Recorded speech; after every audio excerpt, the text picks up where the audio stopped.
Why is it important to build emotional connections with your child? At what age is building emotional bonding is impactful?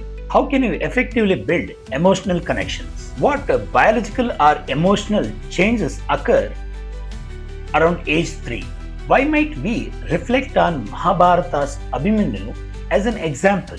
In what way will these emotional connections benefit both you and your child in the long run? Now, we will discuss on all these points with some few real examples. Hi everyone, and welcome to the first part of my parenting series. I am Pavan Kumar, your parenting guide. Today, I want to talk about how we can connect emotionally with our children, especially around the age of 3. Why age 3? See, at this age, kids experience a big biological shifts like rapid brain development, language explosion, and emotional awareness. When these changes are happening, as a parent, we can respond being present, listen them actively, and acknowledge their feelings. This will help you to build a strongest emotional connections with your children. This is the first step, and I'll say this is the best step. Okay, see, I'm going to say this thing. You might be thinking this is too much or this is too early. See, sometimes we can find our children potential, their talent in this age too. For this, I'll give one solid, powerful example. I'll remind you all about Abhimanyu from Mahabharata, the son of Arjuna. Even while still in his mother's womb, he learned the complex art of breaking into the Chakravyuha, the famous military formation. Tragically, he didn't get the chance to return from it. But his story reminds us that a child's potential can take a root even before birth. Learning truly is a lifelong journey. See, you don't know, you might get that chance also. If when you're listening, when you're connecting with your child, when you're present to understand their feelings, you don't know, his talent, his potential may come out. Kindly concentrate each and every moment with your child, so it will be very helpful.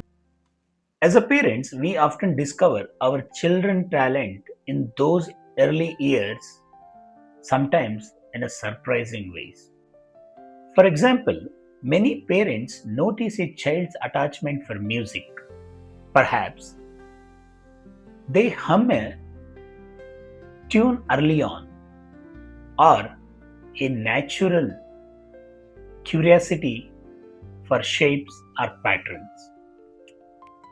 These moments remind us that every child has a unique potential waiting to be nurtured.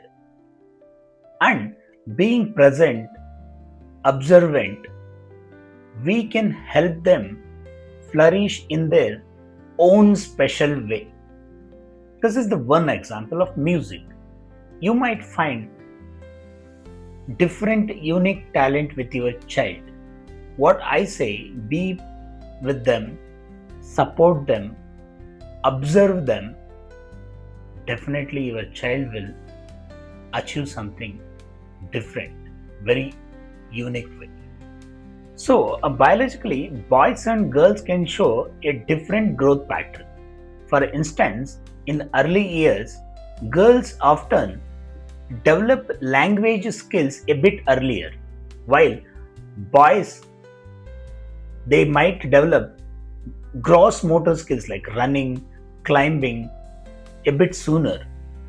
Hormones also will play a role in things like emotional regulation, stress responses, So, as a parents, being responsive to these different rhythms helps us to give each child the right support at the right time. So basically, emotional connection is really a foundation. While we often focus on skills, it's the secure attachment, the trust we build, that eventually supports your child's confidence in learning. So you can say something like, by understanding these biological rhythms, how boys and girls grow differently, we can develop that emotional connections early. When they feel seen and understood, they are more likely to thrive. That way, it all ties together naturally. Let me give some real examples from India. For instance, there was a study done in Kerala where children were exposed to rhythmic music and storytelling from the young age, demonstrated improved mental development and better early literacy scores. Another example from Delhi, where early exposure to spatial puzzles and building blocks helped kids to develop a stronger problem solving skills by age of 5. These real world examples shows us that early engagement backed by research can truly shape a child's learning path. I think you could also touch on how emotional security builds resilience, how these emotional connections help our bond to turn into stronger.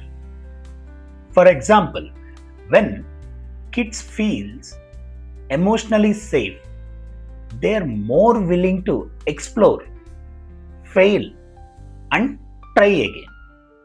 These are the key aspects of developing talents. And your secure emotional bond also boosts their confidence in new situations. Building that emotional connections with your child during these early years is so vital. As we see with the biological changes around age 3, their brains are best for growth and learning. Like Abhimanyu's story of Mahabharata and other real example of Kerala and Delhi, if you nurture your child with love, attention, and curiosity, you can unlock the real potential of your child from the very early start. To all the parents, I want to say something, kind of a request. Be present with your children. Listen to them and trust this emotional groundwork. It will support you for the lifelong growth of your children as well your happiness. My dear viewers and parents, let's remember this. Every small moment of connection is a step toward a lifelong love of learning. Thank you so much for watching this first episode. In second episode, I'll come with a different topic. Till that, good luck to you all. Stay blessed. Kindly, if you like this video, kindly share with your family and friends. Subscribe my channel for many more parenting skills.